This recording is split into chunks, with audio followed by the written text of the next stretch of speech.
Our next speaker comes armed with a powerful story of change, transformation, and revolution. With a talk titled Go For It, this speaker shows us that the best way to solve a problem very often is to take it in your own hands rather than blame the environment or expect other people to take care of it. Learn from someone who did precisely that on a massive scale and in more trying circumstances. Please join me in welcoming on stage Mr. Anshu Gupta.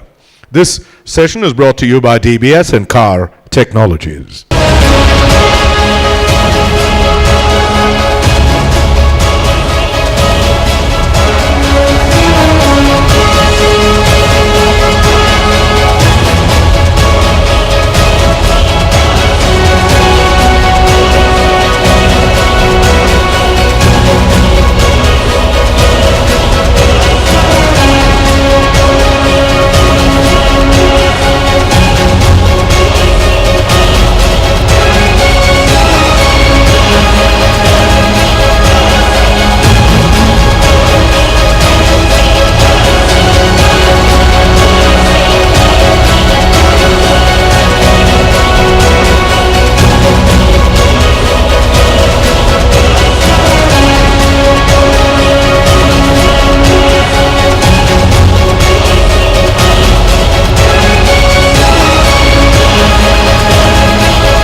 Namaskar and Jai Hind.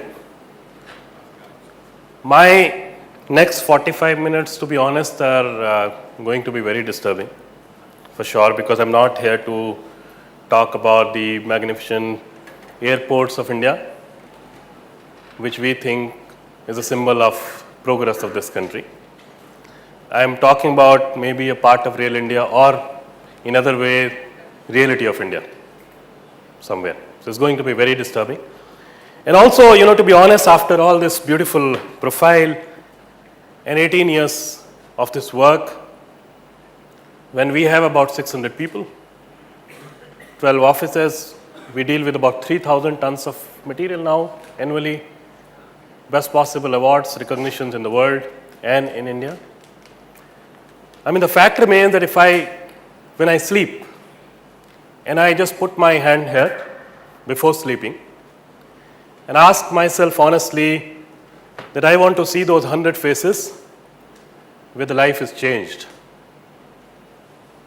I'm telling you, the honest answer is very tough. And then you go to the world of the conferences and PPTs and talking big and CSR and voluntary organizations and government's full page ads. Every single person is claiming 100,000 lives changed. And I often ask myself that when I put 100% of myself, even in my lifetime, and not able to change even my own life, how do I claim that I have changed 100,000 lives? And if every single person is changing 100,000 lives, how come the life is not changing? Whole lot of us with the best possible intentions have we been able to really reduce the poverty in this country, migration in this country. The tech companies, whosoever is staying here or rather talking here, whole lot of innovations, but have we been able to solve the problem of toilets? David just spoke about it. Or water.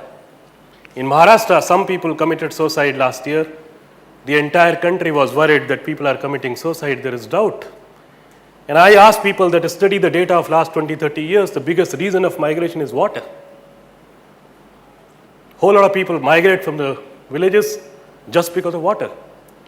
How come we do need some society to understand that there is drought, and that too only one part of the country, although it's happening all across? So I strongly feel that maybe somewhere this is a clear case of missing priorities. There is a clear case of not understanding the so-called non-issues as we talk about. I'll give you a couple of examples and then run through this. If you go to a private school in India, unfortunately we call those schools public schools. Every third or fourth kid wears glasses, spectacles. If you go to a government school, a municipality school, how many kids have you ever seen wearing glasses?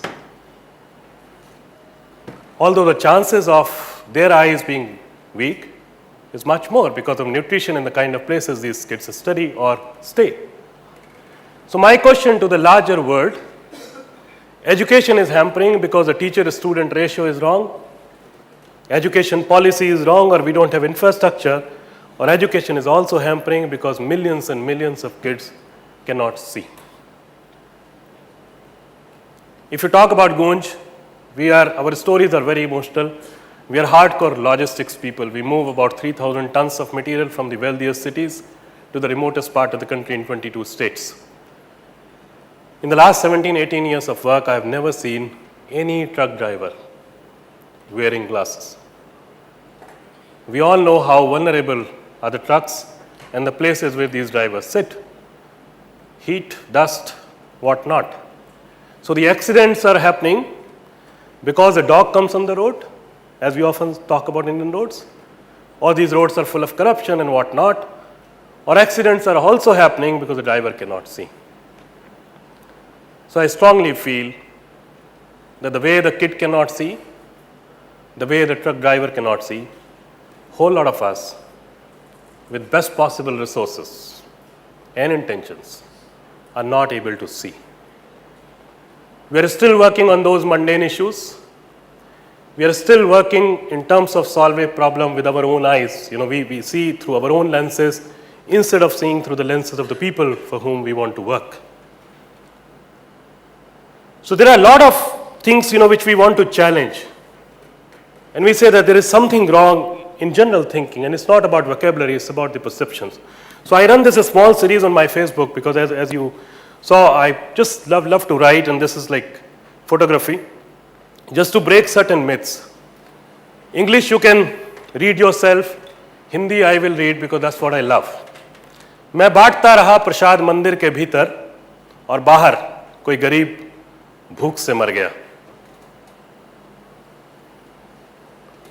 कभी फुर्सत मिले तो बैठना, देश के बारे में कुछ बात करनी है.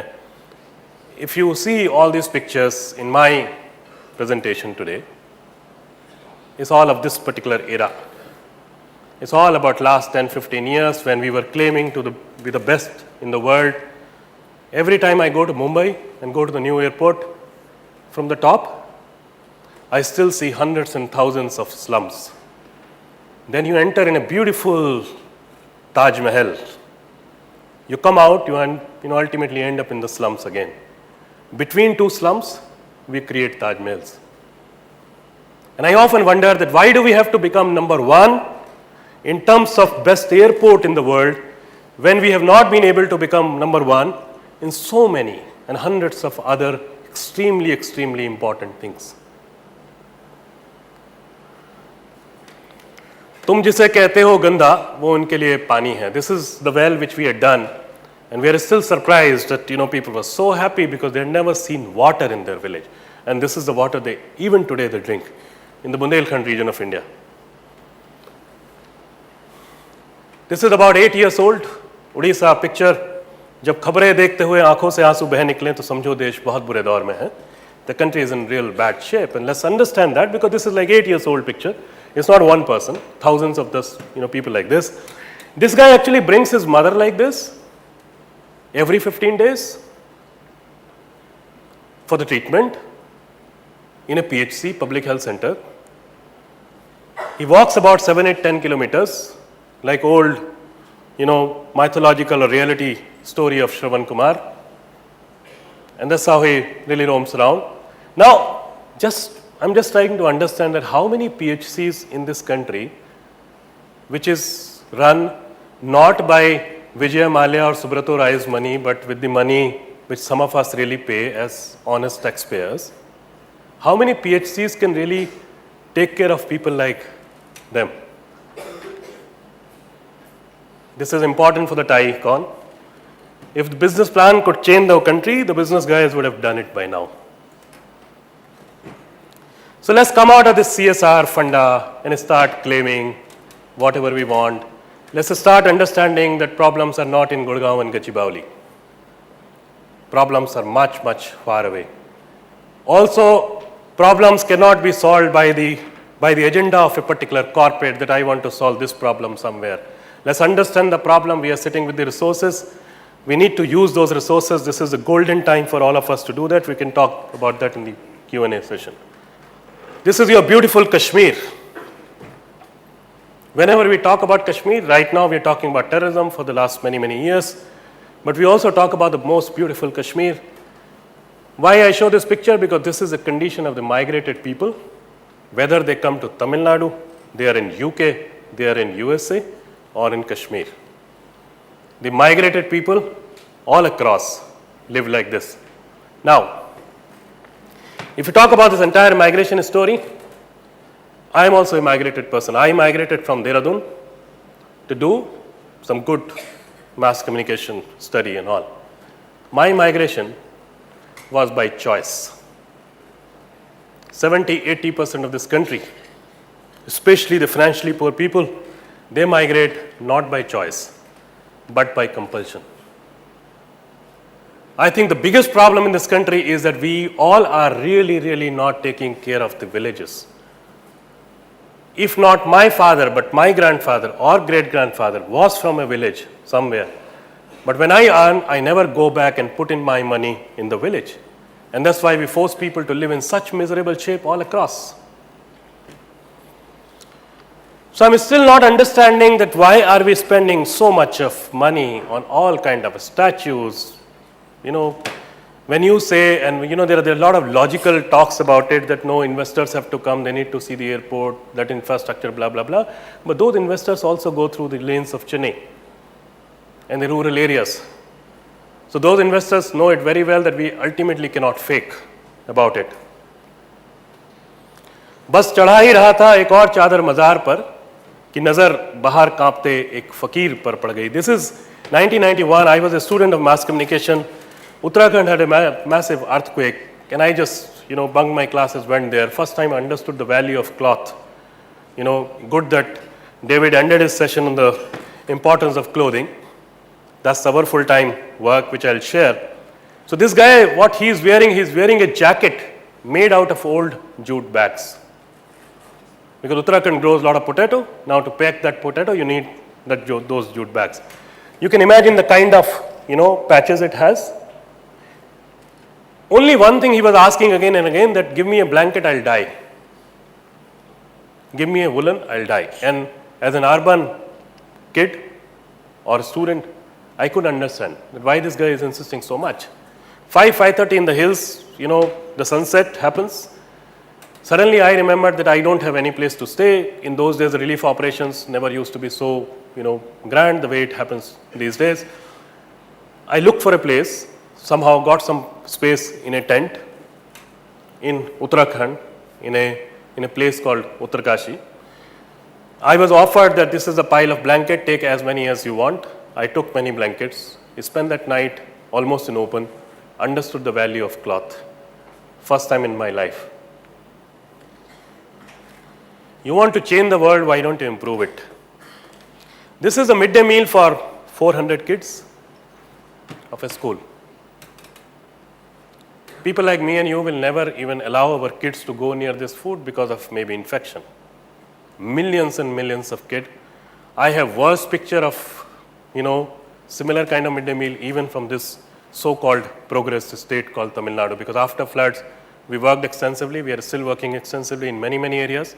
You go to the school, you will find the best possible eggs. I don't know how come Tamil Nadu and many other states have really identified the hen where you can get the smallest possible eggs for the children. But that happens in Tamil Nadu and in many other states. So I obviously wonder, and I always ask people that, if we provide this kind of food to the kids in this country, what kind of future really we see? And this is not the story of one school, two schools. This is a story of hundreds and hundreds of schools. Two things bother me a lot. One, the state of the food, and we are serving it to the kids. What we cannot even touch, millions of kids are eating. Second thing, this is our money. Every single midday meal is made with the money of some honest taxpayers of this country. How come we are not asking? How come we are not challenging? How come we are not going next door and really taking care of it and asking the school administration to the government that how come this midday meal is served to the people, to the children here? So this entire story, I just wanted to touch upon various issues that, somewhere we need to A, think of a lot of non-issues, B, somewhere break a lot of notions the way things are operating if we really want to see some change happening somewhere. Our story is another story of non-issue. Years back, we just raised a very basic question. We said that you talk about 3 basic needs of humankind, and you say roti, kapda, or makan, food, cloth, and shelter. Then you talk about development issues across the globe. You have some 150 issues from domestic violence to global warming. You will never find clothing written as a subject. Go to the Millennium Development Goal, Sustainability Goal, Planning Commission, Niti Aayog, whatever. You'll never find clothing written as a subject. We said that it's such a basic need, how come it's not a subject? We also asked that if earthquake is a disaster, flood is a disaster, how come winters are not a disaster? Why don't we have figures of people who die or suffer due to lack of clothing in winters? Very simple question. And we were really shocked to see that there was no data available for that. Even till date, there is no data available about that. 1991, I was getting into journalism, roaming around on the roads of Old Delhi, suddenly see this person, this rickshaw. In Hindi it says, Police Seva Lavaris Lash Ke Liye, which means a person who picks up unclaimed, abandoned dead bodies for the local police. It was a good, colorful picture because Habibai was sitting, running this rickshaw. Amna ji in this colorful dress was sitting there. I was there, and then I was there for about a week. Early morning on the footpath outside LNJP hospital, because morning hours he used to pick up a lot of dead bodies because his full-time job was to pick up unclaimed dead bodies. For every dead body he was paid 20 rupees and 2 meters of white cloth. Delhi, like any other major city, has a sizable chunk of homeless people. Homeless means the person who does not even stay in the slum, who stays on the road. I don't know what data is about this particular place, but every single big city has. Recently I was there for, to deliver a talk in a university in Los Angeles, and there are about 45,000 people on the roads of LA who are homeless. They go through a miserable life. In India also, in Delhi also, go through a miserable life, suffer a lot, die due to various reasons, rise from hunger to lack of attention. Habib Bhai would go, will be informed by the local police or children playing in the park, will pick up the dead body, will be paid 20 rupees, 2 meters of white cloth. 1991. I spent about a week. Morning used to be there to have my bed tea with him till late in the evening. 2 statements came up. Obviously they spoke in Hindi. Habib Bhai said that in winters his work goes up. Many times he has so much of work that he cannot handle it. To my utter surprise, every 24 hours, in the range of 4 or 5 kilometers where he was able to take his rickshaw, he was picking up 10 to 12 dead bodies. In the summers, the average used to be 4 to 5. He had a little daughter, Bano, thus my daughter, almost of the same age, who gave the most shocking statement in Hindi. She said कि जब मुझे ठंड लगती है तो मैं लाश के साथ चिपक कर सो जाती हूँ. She says, when I feel cold, I hug the dead body and sleep. It does not trouble me. It does not turn around. Extremely shocking for me also, till date, because the problem still remains same. Cloth ultimately has always remained a disaster relief material. If you see the Chennai floods, the maximum material in the first go which came out of homes was cloth. Or it's a charitable subject object. When you have extra, you don't want to use it, you want to give it to someone. But the fact remains that in the life of a girl like this, it's an annual disaster. A few kilometers away from this girl, people like us stay. Our homes are full of material, somewhere subconsciously waiting for a disaster to happen, and then give it to the people. We started working on cloth a few years later, but 2 things we wanted to do. First, we said that we will make it an issue, whatever time it will take. That struggle is still on, because even today, no so-called funding agency, no UN agency, no decision maker understand this very basic of the human need, without understanding that the first visible sign of poverty is a piece of cloth. Especially in this country, whether you are a poor class, middle class, upper class, is often guided, misguided with a piece of cloth. So we said that it needs to become an issue. Second, we said that we need to reposition it. Whenever people like us, the urban people, say that I want to donate cloth, we need to challenge and we need to say that, listen, if you give 1,000 rupees to someone, it might be a donation. To be honest, even that is not a donation. I'll come on that particular issue. If you give 10 kg rice to someone, you still call it donation. If I give this kurta, which is my favorite lecture dress, and I must be wearing for last 2 years, is it a donation or is it a discard?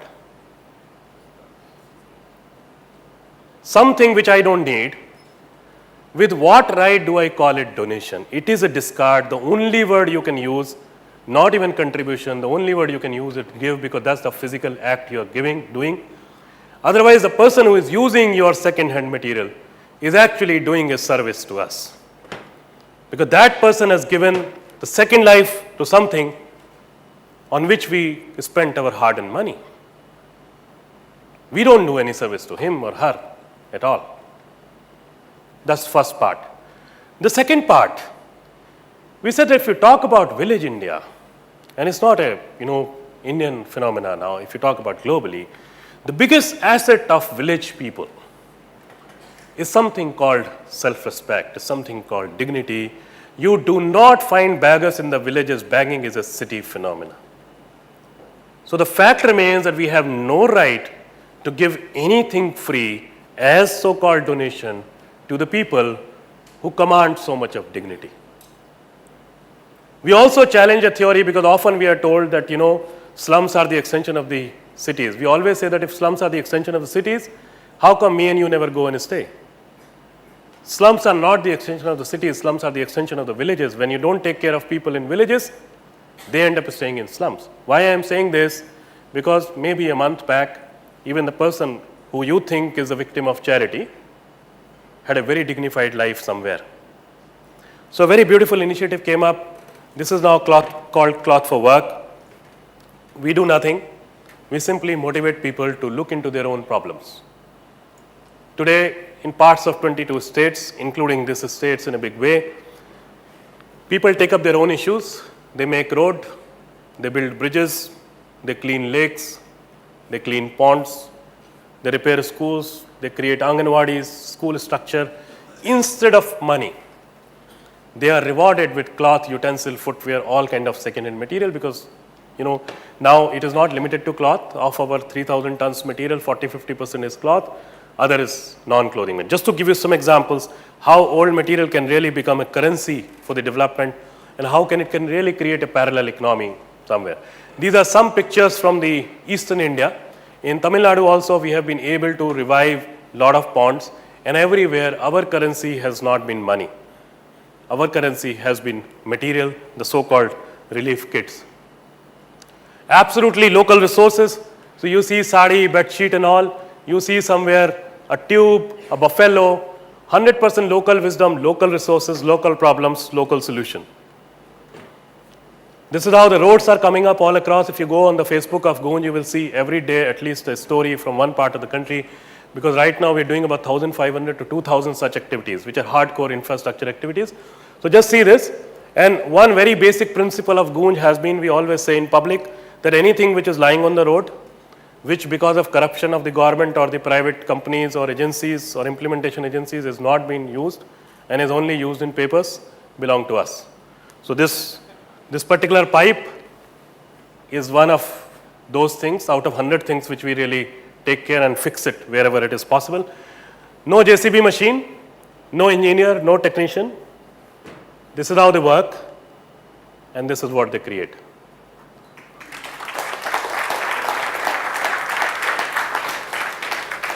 It's a 2-kilometer road, People from 5 villages got together, and look at the beauty of road. Even the size is absolutely same all across. Look at the wells. Unfortunately, this country now depends on hand pumps. This used to be our asset, which is now more or less dustbins in many villages. And when the drought happens, you do nothing but dig wells, because that's the traditional strength of India. That's how we work. We dig, we clean. The moment 50-60% work is done, we start putting pressure on the local agencies and government, and we say, listen, this is not a right-based work. This is a work where citizens first play their role and then demand. We have done the well, we have got the water. Now to make it pakka, to make it deeper is your job.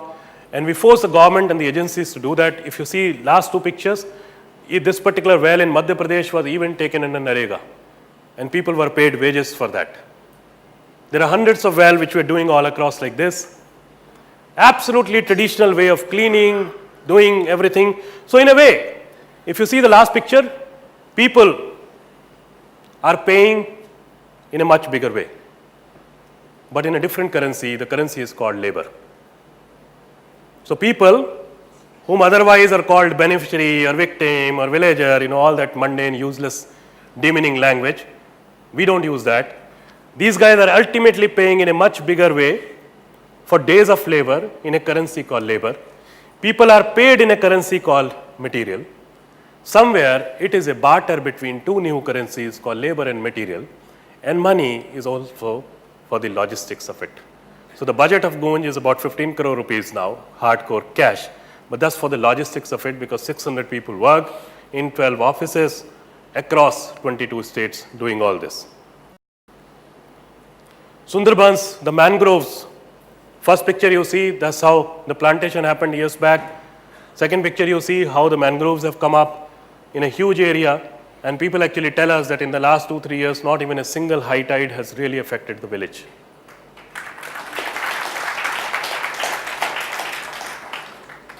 This is, I think, one of the best things which we remember for ourselves.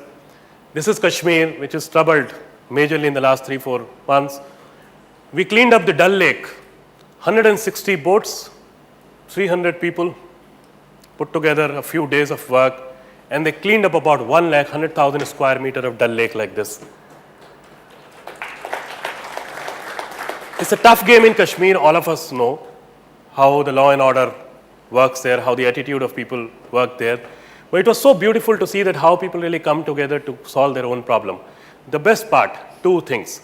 One, the inactive dull maintenance board, because we have a board for every damn thing in this country, who do not want to work, they become answerable, because now people ask them that if we can clean up, how come you are not using your budgets? Number 1. Number 2, we did these experiments. You go with a Coke bottle in this particular 1 lakh square meter area, try to throw that. People will not let you throw. You go to other parts of Dal, throw 5 bottles of Coke, is possible. So the best part of it is that when you make it, you maintain it. So the cost of maintenance is also low, because people take the ownership. Even in the relief operations, and we are massive relief operations we are getting into. You must have heard, and a whole lot of people from this crowd also support the initiatives whenever a disaster happens. This is how we operate. But the best part is that even the relief is dignified. The first 7-10 days is okay, when the immediate relief is important. But after that, if you see the last 3 pictures, that's where people did this cloth for work kind of activity. Cloth for work is a symbolic name. People do these kind of activities and then get the relief material. It's dignified, so you are not a victim of a disaster. You participate in your development. You bring back the infrastructure. Tamil Nadu, to be honest, has been a case study for us, and this is what we often quote, because across the country, people from Tamil Nadu are taken in a different way, because we always spoke about freebies in Tamil Nadu. And for rural population, people always claimed, said that people have become used to of getting everything free, people will not work.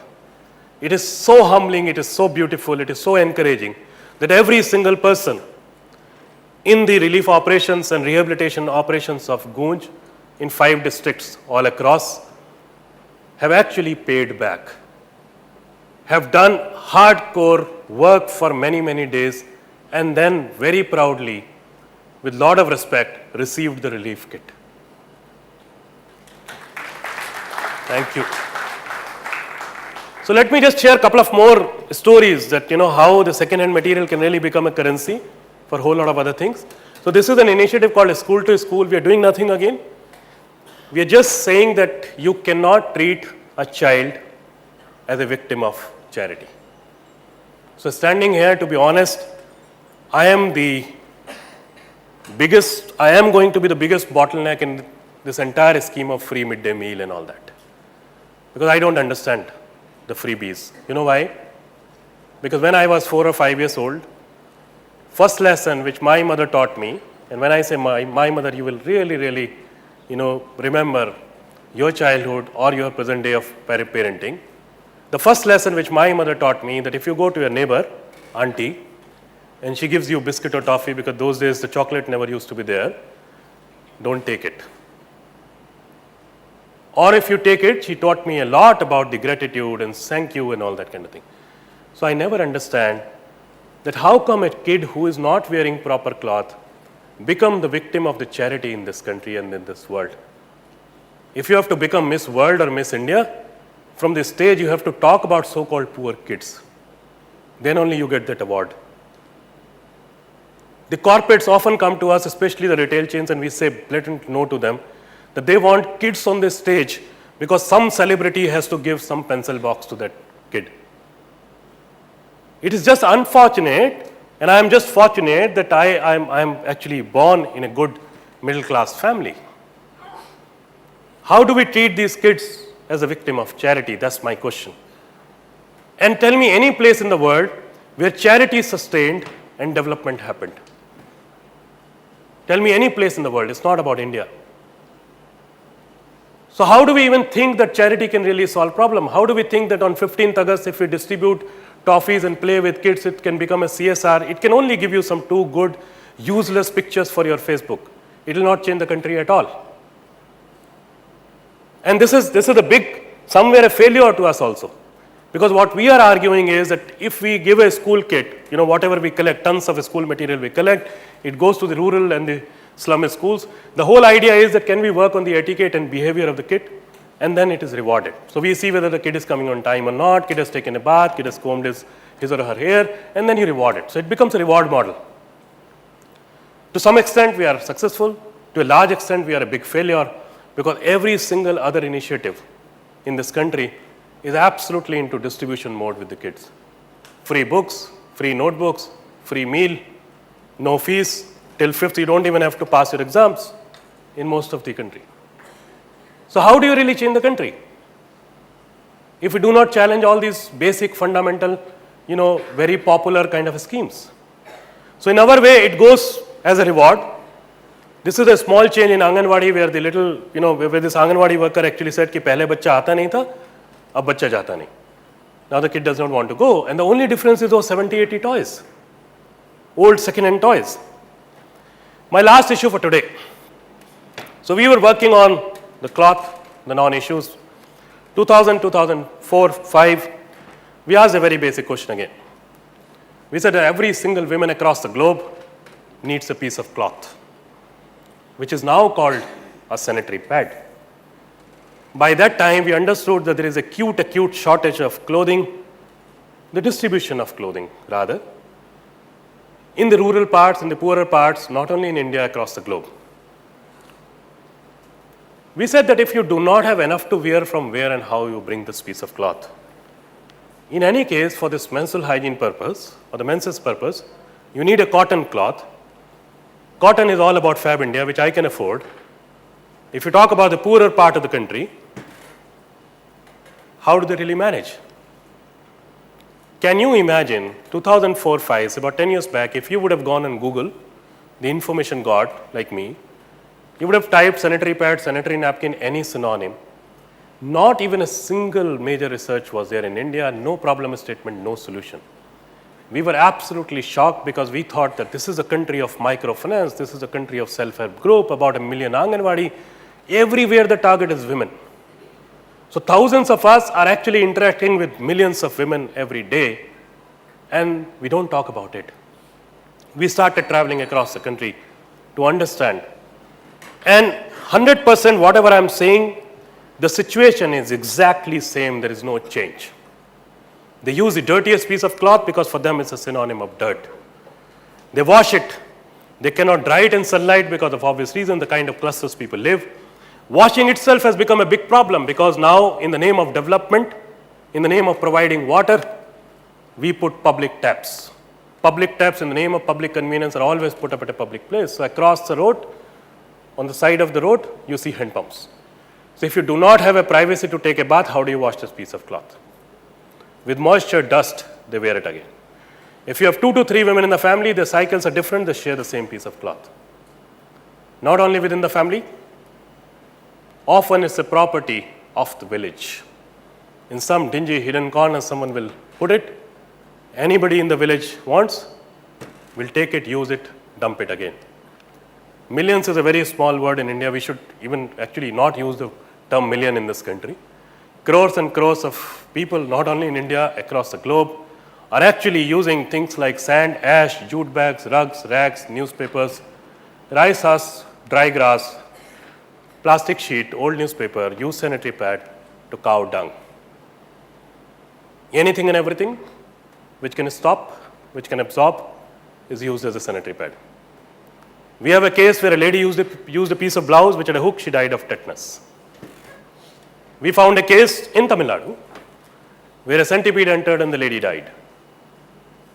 India has 2 big health rackets right now. The corporate hospitals. The biggest health racket is the birth of the kid because you hardly see any normal delivery. It's all about cesarean because that's what makes money. If you go to the rural part, the small town part, the biggest racket is removal of uterus because that gives you about 10,000-15,000 rupees. The moment an infection happens because of lack of small piece of cloth, you are told that you have cervical cancer or the cancer will set in. And exactly at the menses age, which is childbearing age, your uterus is removed. And what do you need? Your old handkerchief.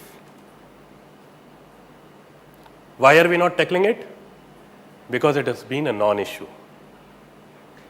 There is culture of shame, there is culture of silence. People who make decisions can buy the ultra-thin pads from the open market.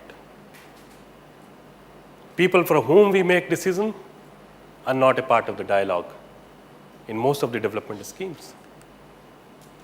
This is what we create. I don't know if our table stall has this sample, but you can always see that. Just a piece of cloth. Cotton, semi-cotton, whatever we get out of second-hand material, we make it, we convert it into this. It's reusable, cheapest possible. Per use cost is not even 40-50 paisa because it's a multiple use. 100% environment friendly because there is no plastic in it. This is just one model. We certainly need thousands of models using different things. So if you want to innovate, if you want to do a startup, there are thousands and thousands of these issues which will give you a better market, a lot of peace, and a lot of satisfaction. Investors might not come soon, but slowly even they will come. Because I strongly feel you have enough people who are creating needs. You also need enough people to fulfill the needs. The needs which are already there. So if you see in this entire stuff, and this is just one presentation, there are hundreds and hundreds of such presentations from all across the globe, or work, where a whole lot of people can really put in our energy and start fulfilling the needs first instead of creating new.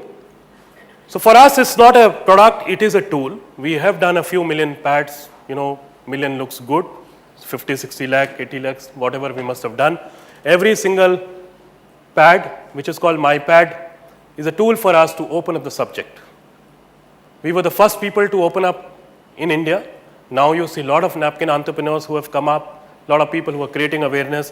But please remember, this is huge, huge country. I often tell people that this country does not have any space for either or.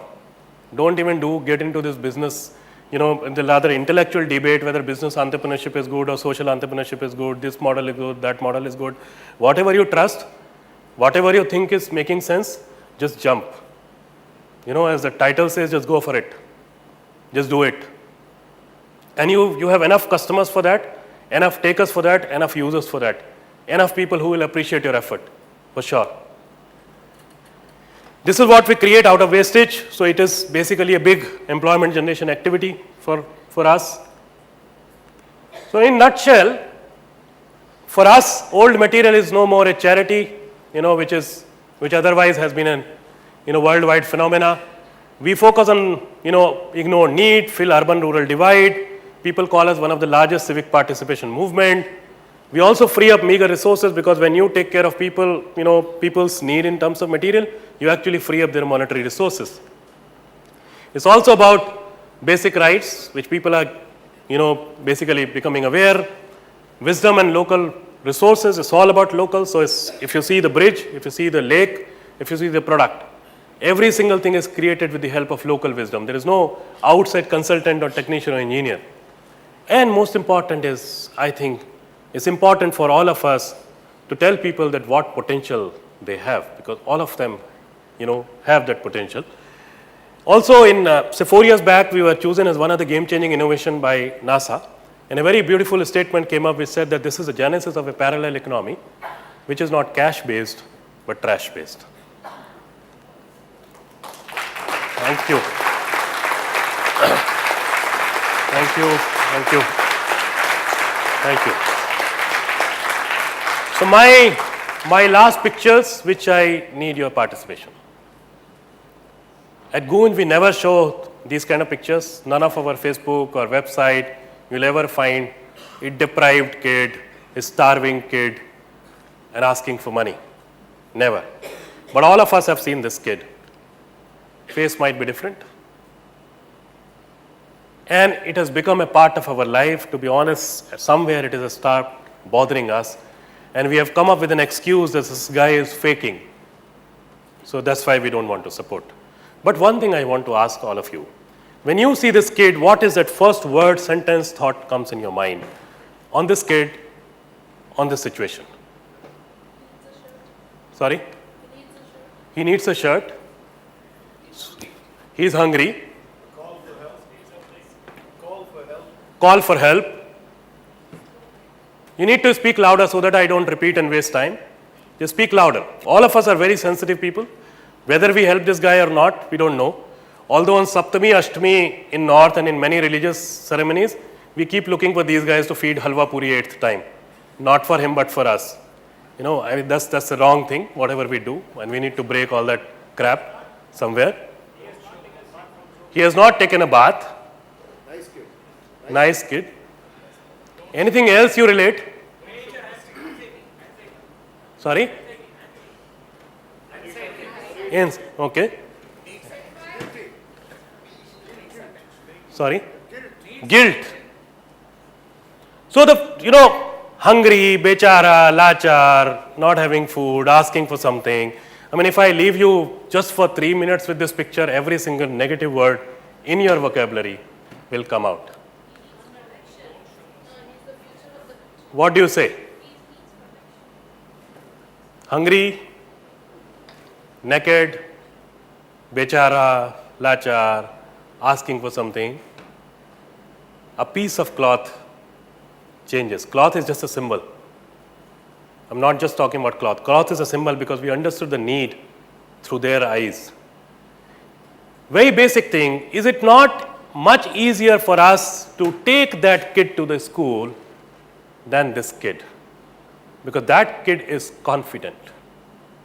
Cloth brings confidence. Gopal just offered me 2 coffees before I came to the session. And if I would have, poured even a few drops of coffee here, you think I would have been speaking with the same confidence? Every presentation we go, every interview option we go, even in our job cycle, 2 things we are worried about. One is what are we going to talk? Second, what are we going to wear? So if that piece of cloth is so important for me, how come that piece of cloth is not important for the entire world? Look at this guy. If I ask you to go, stay in the village for 7 days, stay with him, understand the village economy from him, past, present, future, whatever, and sleep at his place, honest people will say, no, it is not possible. You call him uncle. You call him kaka. I don't know from where a piece of cloth brings wisdom also. He's the right person to talk to now. I'll certainly have a cup of coffee or tea with him. See this. If he is having samar vada from a village, from a roadside tapri, you will not even go and stand near to him. And suddenly you see a powerful youth in him. So it's just a pair of cloth, because somewhere, we need to come out of it that we want to live, we want other people to survive. That cannot change the country. Thank you very much. Thank you.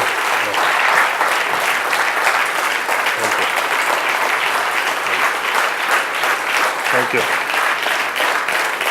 Thank you. Thank you so much. The most successful entrepreneurs believe that the best way to predict the future is to create it.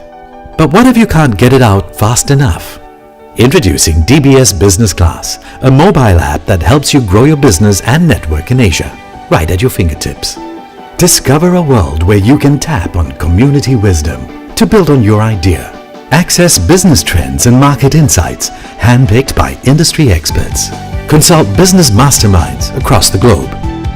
Attend exclusive events where you can mingle and network. And when you need a capital injection to spur the growth of your business, our DBS SME specialists will be here, ready to help. Sound simple? Well, with access to the right people and resources, it is. DBS Business Class, growing your business and network in Asia.